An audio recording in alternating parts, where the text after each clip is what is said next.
Urbano de Loya, nuestro padre, nos llevó con sus crónicas a recorrer las calles de Puebla, narrando durante más de una década la vida cotidiana y los hechos heroicos de esta ciudad. Ahora, 30 años después, nosotros continuaremos su legado y crearemos con ustedes uno nuevo. Yo soy Luz Aída de Loya.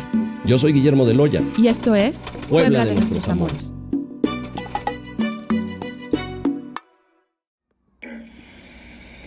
Quien pierde la mañana, pierde la tarde, y quien pierde la juventud, pierde la vida.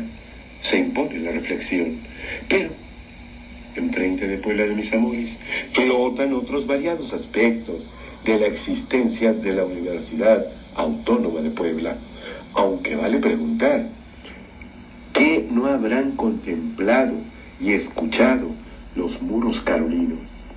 Acepto que la crónica palidece, pero se acepta el reto, y pues ahí vamos. Pues sean todos bienvenidos a este capítulo 8 de la segunda temporada de Puebla de nuestros amores, y pues no podemos estar completos en este podcast si no recorremos la historia de la máxima casa de estudios de esta, nuestra Puebla de nuestros amores, la historia de la Benemérita Universidad Autónoma de Puebla. Luz Aída. No, pues hoy de manteles largos. Además los saludamos en este capítulo 8, donde vamos a hablar desde el Colegio del Espíritu Santo hasta la hoy Benemérita Universidad Autónoma de Puebla. Y para hoy nuestra invitada no podría ser otra. Ella nació en la ciudad de Puebla, realizó estudios de licenciatura en la Benemérita Universidad Autónoma de Puebla y sus estudios de maestría y doctorado en microbiología en la Escuela Nacional de Ciencias Biológicas del Instituto Politécnico Nacional y un postdoctorado en la Universidad de Alabama en Birmingham, Estados Unidos. Ha sido directora del Instituto de Ciencias de la UAP, vicerrectora de Extensión y Difusión de la Cultura, directora del Centro de Detección Biomolecular, profesora investigadora del Instituto de Ciencias, es miembro del Sistema Nacional de Investigadores y se ha dedicado a la docencia y a la investigación por más de 39 años.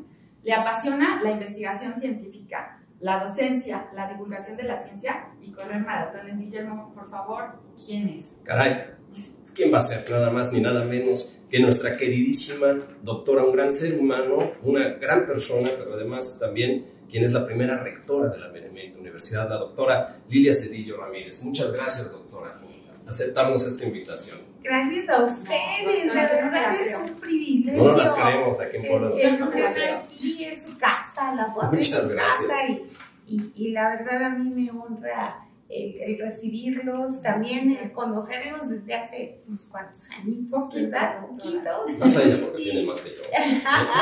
No parezco la más chica, que soy la grande. Bueno, está seguro, bien. Seguro. Está bien. Igual mis hijos, tengo hija e hijo, y mi hija es la mayor, y todo el mundo cree que mi hijo es el mayor. Pues sí, uno se culpa de ser mujer y darse su arregladita. Muchas gracias, gracias, doctora. Y bueno, pues si usted nos lo permite y muy rápidamente nos vamos a repasar un recorrido a lo largo del tiempo de esta institución, en particular algunas etapas que hemos considerado que han como sido como un parteaguas para llegar a la universidad que usted hoy dirige. Y siempre decimos que en Puebla de nuestros amores empezamos por el principio, ¿no? Y bueno, pues como todos sabemos, los jesuitas llegan a Puebla en 1576, pero para 1587 ya habían erigido un colegio destinado a la formación de las nuevas generaciones novohispanas. Lo llamaron Colegio del Espíritu Santo.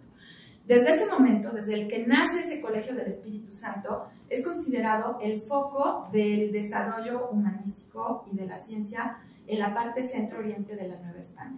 Y yo creo, doctora, y podemos decir que esa supremacía de los valores humanos por parte de esta institución ha persistido desde los jesuitas en 1587 hasta hoy, ¿no lo creo? Yo creo que sí, fíjense que ahorita que la escucho hablar, es cierto, yo creo que la esencia de la institución sigue vigente desde esa época.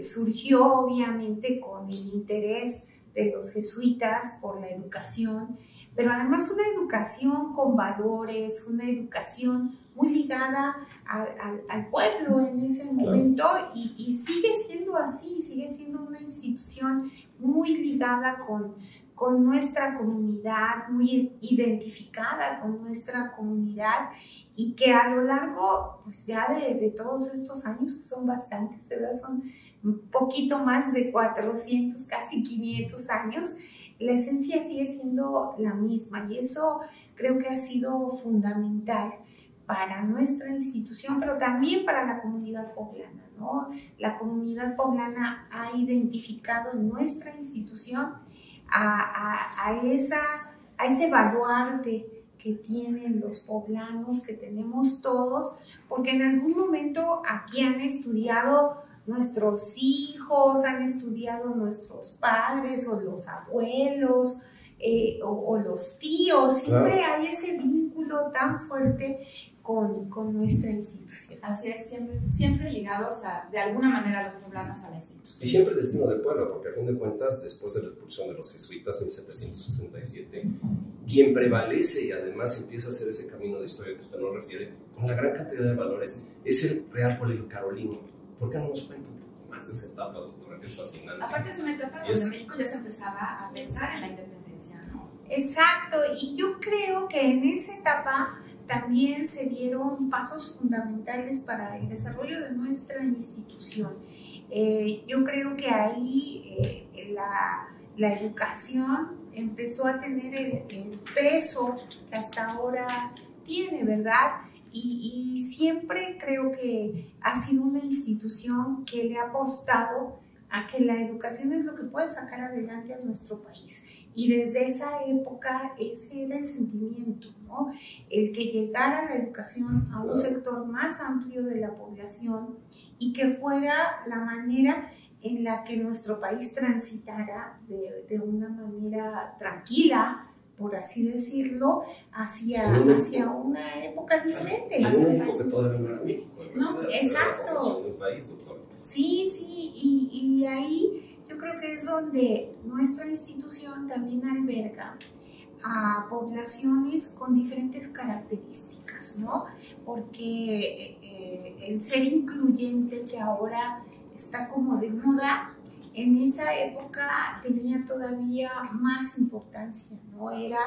Era unir culturas diferentes, era darles esa oportunidad. Ya debe haber sido mucho más complicado. Exacto, a los que habían nacido aquí, en esa época pues todavía no era México como tal, así es, pero también a los que habían llegado, ¿no? de fuera, que eso es algo importante, ¿no? Hay que recordar que somos un pueblo mestizo, ¿no? Entonces ahí hay que también poner en realce que es parte de nuestra riqueza cultural. Y creo que hasta la fecha, yo siempre lo he dicho, nosotros somos lo que somos porque llegaron, a mí no me gusta usar la palabra conquistadores, pero bueno, llegaron también personas de otros lugares con otros anhelos, y nosotros como país hemos sabido hacer esa mezcla de esas culturas, de esos hábitos, de esas formas de pensar y de vivir, ¿no? Y cuando uno de repente se da cuenta de los conflictos que hay en otros países derivados de que nunca se mezclaron esas razas, sí, claro. Es cuando uno dice que bueno que nuestro país es así, que bueno que tuvimos ese origen y esa riqueza cultural. Cultural. Y bueno, pues pasa el tiempo y del Real Colegio Carolino, para 1825, imaginemos una Puebla donde toma posesión el primer gobernador del estado. El Congreso promulga la primera constitución del estado y la Iglesia estaba tratando a sobremanera de que el Vaticano reconociera la independencia.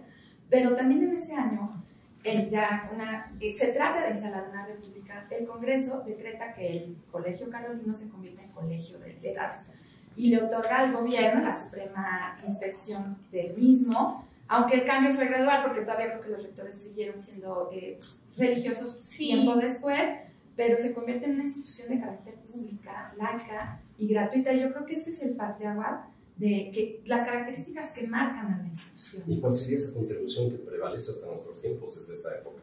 Desde el Colegio del Estado. Desde el Colegio del Estado, yo creo que lo acaban de decir, ¿no? Una institución laica, pública, gratuita, que claro. Ese es uno de... Sí, es accesible. Sí, accesible a todos, ¿no?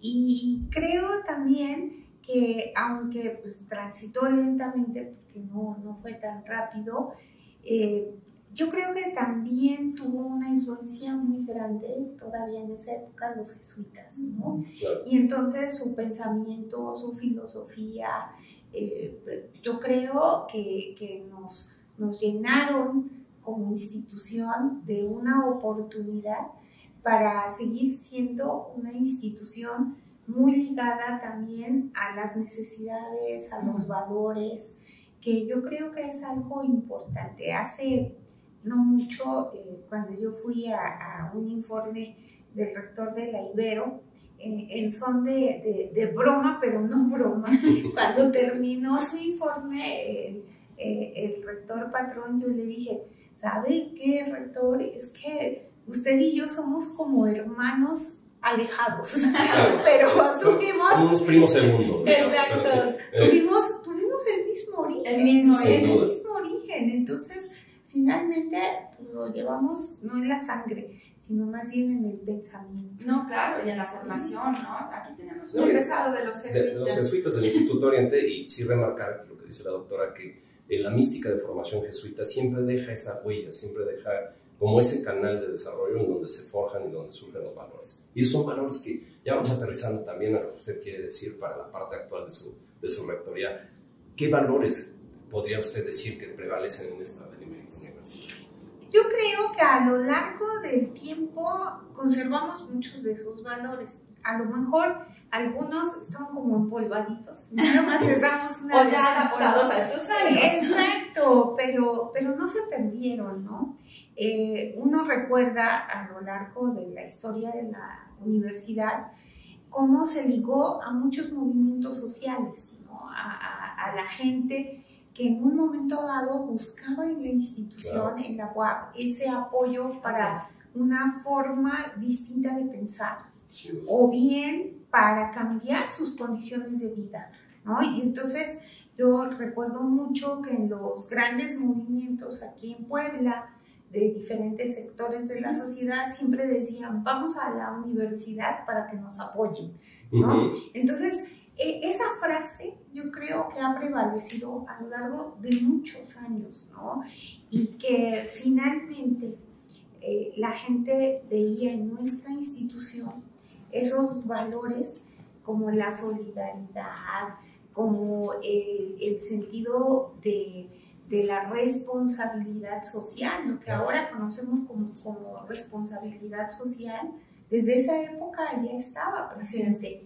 Ahora nada más ha tenido matices diferentes, claro, sí, pero sí, finalmente yo todavía recuerdo que uno de mis tíos que vivió con mis papás mucho tiempo, cuando él estaba estudiando en la UAP, sí recuerdo mucho esas frases, ¿no? De que los lecheros, los vendedores, sí, en los 60 decían, vamos a la UAP, ¿no? Ahí nos van a apoyar. Entonces yo creo que ese compromiso social siempre lo hemos tenido de diferente manera, a lo mejor liderado de diferente forma, porque ha habido varios líderes universitarios de movimientos sociales, ¿no? Entonces, creo que ha estado ahí presente. Y cuando yo veo, por ejemplo, a la gente que participa en campañas de alfabetización, en campañas de salud, que van a diferentes comunidades, es cuando uno dice, pues ahí está los valores, sí, claro, sí, esos valores, donde la gente dice, si yo tengo algo, se lo debo a quienes como sociedad han contribuido para que la UAP exista, ¿no? Y entonces es el momento de regresarles un poquito. Sí. Y yo lo he vivido a lo largo de mis años como universitaria. Siempre que la sociedad necesita un universitario, no es uno, son muchos los que se unen. No, quedan unos de la frente, la verdad. Pero también la UAP es leyenda de no Lucera, algo por ahí de la intervención francesa. Bueno, es que la crónica da para platicar leyendas y leyendas, pero siguiendo con el Colegio del Estado y una anécdota de los años 1860, que también fueron muy difíciles para Puebla con la intervención francesa y el Segundo Imperio. Porfirio Díaz es apresado en Oaxaca en 1865 y lo traen preso a Puebla, y después de pasar unos días ahí en el fuerte de Loreto, lo llevan al entonces Colegio del Estado. ¿Y por qué no? Él traía una soga, ya hablamos de los baños públicos, y en los baños lo llevan a bañar. Sí. Lo llevan a bañar a Porfirio Díaz a los baños de la Limpia. Y ahí le hace llegar una cuerda que él se enreda en el cuerpo, y cuando llega al colegio el 20 de septiembre de 1865, él decide escaparse. Dice, y a ver usted cuéntenos si se sabe bien el chisme, que con una cuerda, la cuerda laza una estatua de San Ignacio y se sube por la pared, se va a la azotea y se escapa Porfirio Díaz, ¿no? ¿Será cierto, doctora? Pues la verdad, yo creo que son leyendas, pero son muy bonitas. Ya uno de repente dice, sí, mejor no investigo si fue cierta o no, porque le quitamos el encanto. Yo recuerdo mucho ahorita que están mencionando esta parte. Había un guía de turistas en la Casa de las Bóvedas, que llevaba a los turistas y les contaba historias, ¿no? Y entonces yo me quedaba pensando y decía, ¿será cierto? Y dije, pues a lo mejor no, pero suena bonito, suena romántico. Y nos acordamos bien, ¿no? Y bonito. Entonces, pues sí fue cierto. La verdad es que era intrépido don Porfirio. Es que es muy diferente el Porfirio Díaz de esos años al Porfirio Díaz del dictador. Sí. Y siendo dictador el presidente, digamos. Presidente antes ya en vías de convertirse en dictador. Bueno, siendo presidente vino varias veces. Eso sí no es leyenda. Sí, eso sí. E incluso inaugura el gimnasio de la universidad, por ahí de 96. 1896 viene, y además la sociedad poblana se vuelca en Porfirio, y creo que le hacen un gran banquete, inaugurando el gimnasio entonces. Bueno, y usted nos está leyendo el pensamiento, porque ahorita que habla de los problemas sociales, Guillermo, pues uno de los problemas sociales que ha marcado el país es la revolución. Así es, ¿no? Y Madero estuvo también. Madero estuvo en el Colegio del Estado. 1911, precisamente en ese mítico balcón del cual también hablaba mi padre. ¿Les parece que escuchamos esa crónica? Una vez dudas de mí. Esa música, lo explicaré pronto, Karenina. Es el año de 1911. Visita Puebla de Francisco Ignacio Madero. Ignacio, amigos, que no Indalencio, ni mucho menos Inocencio. Sí, Francisco Ignacio Madero, ese David fronterizo que con su onda de libertades derribó al Goliat oaxaqueño de 30 años de dictadura. Madero recorrió el colegio, los patios, las aulas, atendió a preguntas, escuchó peticiones, saludó partidarios y en el primer patio se retrató rodeado con los entusiastas estudiantes, sus partidarios. Ahí están, miren. Gil Jiménez, Alfonso G. Alarcón, Rafael Cabrera, Luis Sánchez Pontón, Juan Andreu Almazán, Luis Quintana, Salvador Guzmán, Aurelio Aja. Fue una memorable mañana. Reafirmación de democracias y de igualdades que pronto iban a privar en México. Díaz embarcaría al destierro, al olvido y a la muerte. Mientras tanto, aquí, en el Colegio del Estado, sí, el estandarte maderista se izaría, sí, el pabellón y el grito, ¡Viva Madero! Y esta música que ameniza el solemne momento, que es el vals Club Verde del maestro Rodolfo Campodónico, que era de Hermosillo, virtuoso por herencia e inspiración, compuesto en el año de 1901, el vals elegido por los maderistas como su insignia, además de que el color coincidía, era el verde, el de la esperanza. Imaginemos ese día, imborrable, inolvidable, espléndido. En estos muros se fijó la imagen, desde luego las voces, las notas y el grito. Sí, el grito, ¡Viva Madero!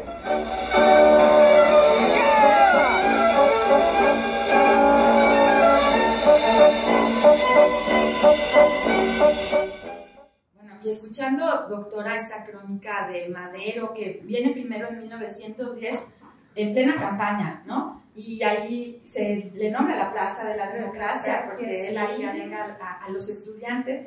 Y luego en el 1911, que está también en el Colegio del Estado, yo creo que la institución, y lo que usted nos decía, ha sido siempre un semillero de una formación crítica de generaciones que han permitido ambicionar que este país sea cada vez mejor, ¿no creen?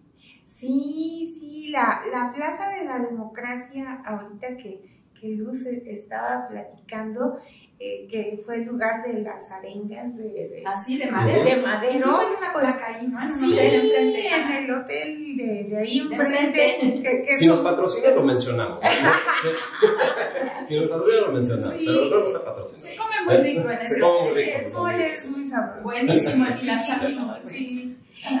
Pues precisamente es un lugar de las arengas, ¿no? Sí. O sea, ahí después siguieron muchos universitarios, sí, algunos muy ligados a la vida de los poblanos, que llegaron ahí y reunieron a un buen grupo de universitarios y ahí hicieron las arengas para motivarlos e incluirnos en movimientos sociales, ¿no? Entonces, sí, la Plaza de la Democracia hasta la fecha, qué bueno que conserva su nombre, porque tiene tantos lazos con la historia de nuestro país y la historia de los poblanos y de la institución. Entonces, la Plaza de la Democracia pues era el lugar de reunión para los mítines, para todas aquellas actividades culturales, pero también políticas, claro, ¿no? De esa época. Y bueno, ahora la ciudad ha crecido mucho, ¿no? Entonces ya hay muchos puntos donde la gente se reúne, pero antes era ese. Y aparte tiene ahí todo, porque tiene la iglesia de la compañía, tiene el colegio carolino. Bueno, ya está nada más y nada menos. La China Poblana. La China Poblana. Catarina de San Juan. Sí. La tumba de la China ¿Quién no Poblana. haya dado una vuelta por ahí? Váyanse a dar una vuelta, de verdad. Esto es Puebla y esta es la historia de Puebla a la par de la historia de la universidad. Esa fuente chiquita que está fuera del Carolino, precisamente frente al hotel, mis hijas ahí jugaban a darse las vueltas y bueno, yo creo que es muy poblano esta área, ¿no? Sí. Es preciosa esa plaza. Preciosa. No, sí, y las palomas que bajan, Sí. Los domingos. sí, los domingos y los vendedores, Los globos. porque siempre hay ahí vendedores de globos y bueno, como ahí son las confirmaciones, entonces después Sí, claro, llegan sí, las familias. familias. Es un sitio hermoso, a mí me encanta, ¿no? Esa plaza. Yo siempre he dicho, si los edificios hablaran, que no dijeran. Precisamente eso decía mi papá, ¿qué de tanto habrán oído los muros carolinos? Sí. Pues pasa el tiempo que ya nos llegamos. Pero, no, además, cómo es curioso que va avanzando la historia a la par de la historia universitaria, porque ahí, Sí. 1937, en la época de Ávila Camacho, precisamente es cuando ya se le da el título de la Universidad de Puebla. Se cambia el escudo a un escudo ya de tipo más francés. Ya no era el de Melchor. No era el ya escudo de Armas de Melchor Covarrubias. Y una cuestión muy importante que le da ya sustento institucional, se expide la ley orgánica de la universidad. ¿Cómo ha cambiado esto hasta ahora dentro de la ley orgánica, dentro de sus documentos fundacionales? ¿Y qué tenemos hoy como solidez universitaria? Bueno, yo creo que ha cambiado muchísimo porque cuando uno tiene oportunidad de echarle una ojeada a la parte legislativa, pues se da uno cuenta que ya no se parece mucho, ¿verdad? Ni este México tampoco. No, es igual. tampoco. Manchado todo. Sí, pero pues hablando de parches, también nuestra ley empezó a ser como parchada, porque hay que recordar que la ley es siempre aprobada por el Congreso del Estado, ¿no? Entonces, de alguna manera, esta ley, y hasta la fecha lo tenemos muy presente, es garantía también de la autonomía de nuestra institución, pero es así como también el por qué queremos seguir siendo autónomos como institución, ¿no? Hay una gran razón de ser. Exacto. Entonces, yo creo que la autonomía se ha conservado, afortunadamente, hay una garantía a través de esa ley, pero esa ley a lo largo del tiempo también ha dado cabida al desarrollo que ahora tenemos. ¿Por qué? Porque en esa ley, en sus diferentes etapas, se plantea las funciones sustantivas de nuestra institución y ahí nos da la certeza de que podemos impartir una serie de estudios que le den a nuestros estudiantes títulos universitarios, ¿no? De licenciatura en esa época, muchos de ellos de corte técnico, porque hay que recordar que no todas las licenciaturas como tales surgen desde esa época, sino han ido cambiando, pero sí es la garantía de que esos estudios son reconocidos, ¿no? Y eso le da la fortaleza a nuestra institución y la certeza, ¿no? Entonces, yo creo que la ley ha sido eso, un garante de el carácter autónomo, público, laico de nuestra institución. Así es, porque para 1956, ya volando en el tiempo,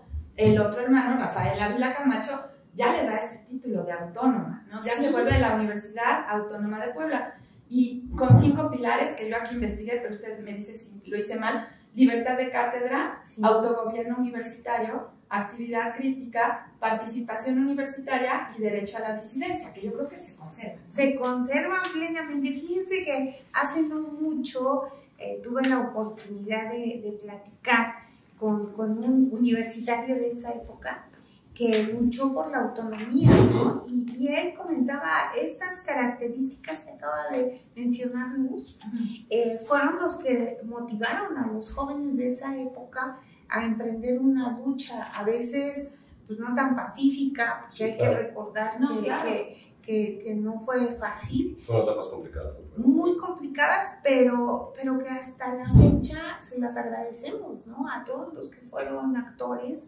les agradecemos, porque todas las que usted acaba de mencionar las seguimos conservando, ¿no? Entonces lo investigué bien. Perfectamente. De hecho, ese derecho a disentir es el que también ahora nos permite seguir siendo una institución que le garantiza a todo el mundo que su forma de pensar va a ser respetada, ¿no? Y entonces, a mí en lo personal eso me gusta, porque nos abrimos a esa gran riqueza de pensamiento que existe en todos y cada uno de los universitarios. Oye, pero además de esos pilares, ya para 1963, no tengo mal el dato, es cuando se le da la autonomía universitaria como laica, científica y no clasista, para ya preparar ese terreno y volarnos en el tiempo para 1987, finalmente tener el carácter de benemérita Universidad Autónoma de Puebla. ¿Por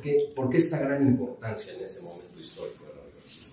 Yo creo que se dio prácticamente cuando nuestra institución pasó de esa época de las luchas tan encarnizadas a una década en los 80s donde ya había más estabilidad en lo político. Paz social. Sí, y paz social, que yo creo que fue fundamental. Y cuando nombran a nuestra institución como benemérita, pues era un reconocimiento también a la trayectoria que había tenido nuestra institución a lo largo del tiempo, pero también marcó el inicio de una nueva época para la institución, ¿no? Yo creo que siguieron años también difíciles, ¿no? A mí me tocó ya como trabajadora de la UAP, yo entré a trabajar en el 82, en 1982, entonces cuando llegamos a los 90s, a 1989, 1990, ahí otra vez hay una serie de movimientos universitarios que nos simbraron como institución, ¿no? Pero que dieron origen a lo que ahora sabemos o conocemos con el nombre del proyecto Minerva, del proyecto Fénix, que como su nombre lo dice, ¿no? El ave fénix resurge de las cenizas, y yo creo que eso pasó, ¿no? O sea, nosotros tomamos lo mejor de esas cenizas para construir esta institución que ya tenía características distintas, ¿no? Ya tenía ese pensamiento de qué es lo que queremos y de ofrecer una educación de calidad. O sea, ya empezábamos a decir, nos tenemos que medir con las grandes universidades, tenemos que caminar en esa dirección. Tenía que crecer. Sí, pero que también entraba en conflicto con muchos universitarios, como que ahora nosotros le decimos de la vieja guardia, que estaban muy comprometidos con esa universidad crítica, popular, ¿verdad? Que a todos nos habían inculcado en esa época, ¿no? Entonces era así como un choque generacional, pero que transitó nuestra institución, y yo creo que en términos que ahora nos vemos para bien, ¿no? Claro, porque tomó lo mejor de lo que tuvimos como institución, y ahora nos marcamos metas distintas a las que queríamos llegar. Ciudad universitaria. Y hablando de metas, para 1969 se entrega Ciudad Universitaria, ¿no? Por este reclamo de sobrepoblación estudiantil, la entrega del gobernador Adán Merino. Pero hoy, doctora, CEU2 es una realidad gracias a su gestión. Gracias a su gestión. Cuéntenos de CEU2. ¿Por qué CEU2? ¿Por qué ahorita? Miren, yo les he comentado en algunas ocasiones que un gran compromiso que tengo como rectora y que tuve desde el principio cuando me animé a participar en la contienda ha sido abrirle las posibilidades a un mayor número de estudiantes, porque no hay momento, creo que más difícil que cuando los jóvenes consultan los resultados del proceso de admisión. De verdad, es doloroso, porque hay muchos jóvenes que se quedan sin poder ingresar, que ya no tienen otra opción, ¿no? Ninguna otra oportunidad, que sus padres les dicen, pues si no entraste a la UAP tienes que trabajar y olvídate de los estudios, ¿no? Entonces, creo que nuestra institución tiene un gran compromiso con todos los jóvenes, y en particular con aquellos que la UAP es su única opción, ¿no? Que para ellos no hay plan B, ni C, ni ningún otro más que la UAP. Y CEU2 nos va a brindar a todos los poblanos la posibilidad de que más jóvenes puedan ingresar a nuestra institución, reciban una educación prácticamente gratuita, de calidad. Y es eso, ¿no? Es cambiar vidas, que es lo que yo siempre he dicho. Entonces, CEU2 llega ahora, y precisamente ahora yo creo que son las grandes y afortunadas coincidencias de la vida, porque pues también tenemos un gobernador muy sensible al tema social, un gobernador que le apuesta a la educación para que nuestro estado salga adelante, y entonces pues conjuntamos nada más voluntades, que fue eso, ¿no? El conjuntar la voluntad de un gobernador que piensa y le apuesta a la educación, y los deseos de nuestra institución de poder abrirles la puerta a más jóvenes poblanos. Pues es un logro de aplaudir, pero también yo no me quiero quedar sin preguntar, porque ya estamos en los últimos minutos. Esta visión de usted, doctora, como rectora, de la doctora Lilia Cedillo, a una Puebla que va a cumplir 500 años, una Puebla que está por festejarse, pero que también necesita prepararse, a fin de cuentas, para tener un festejo digno y que sea un festejo que tenga un valor intrínseco en sí. ¿Cuál es su visión universitaria y cuál es su perspectiva personal para poder llevar a la universidad dentro de esta gran celebración? Porque como ya vimos en este recorrido histórico, es parte de la historia de Puebla. No se puede desligar la historia de Puebla de la historia universitaria.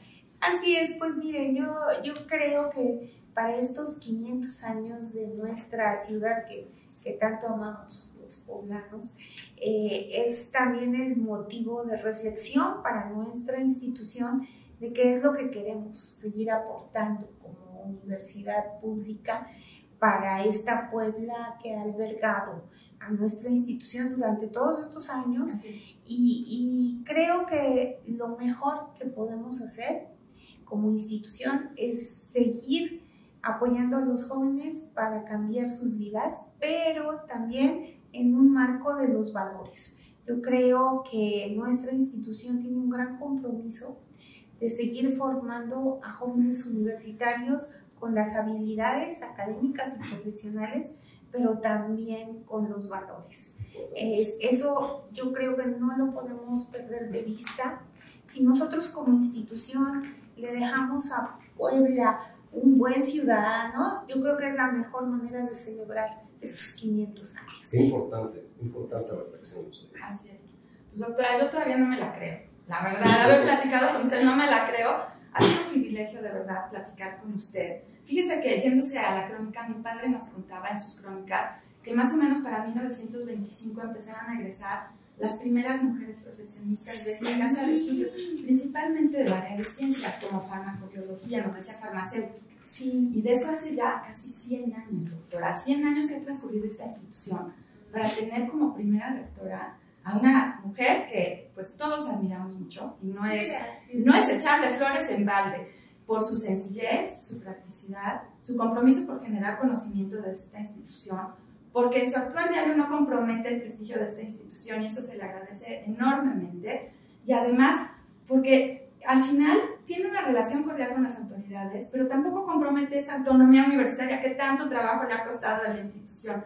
Y yo creo que yo como mujer y como mamá de 2 mujeres, pues yo le agradezco también que desde la dignidad que nos representa, y yo creo que desde la igualdad que nos hemos ganado, esté usted sentada en esa silla de rectoría y haga ese magnífico papel. De verdad, yo creo que la Benemérita Universidad Autónoma de Puebla, el alma mater de todos los poblanos, está en muy buenas manos. Y yo se lo agradezco y se lo agradece Puebla de nuestros amores. Muchas gracias. Gracias, Luz. Gracias, Guillermo, de verdad.